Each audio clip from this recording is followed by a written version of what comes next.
Çavên te yên sor dilimin digirin Tükenî ez diçim ezmanan werer Bi te jiyana be evînê min tuyî Her rojê te hez dikim canê canê min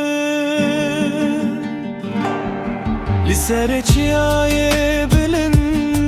ez li te temaşe dikim Bayesi bê behna te tîne dilê min dişewitîne Tu gulê baharê ez bülbülê evînê me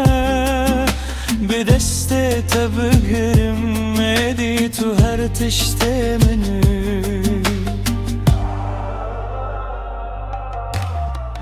Çavên te yên sor dilimin digirin Tükenî ez diçim ezmanan werer Bi te jiyana be evînê min tuyî Her rojê te hez dikim canê canê me Şevên tarî ronî dikin çavên te yên sipehî Destê te li ser dilê min her tiştî dibe xweş Ez ji te re stranekê dinivîsim bi dilê xwe Tu nebî ez winda bim Tu nebî ez nemirim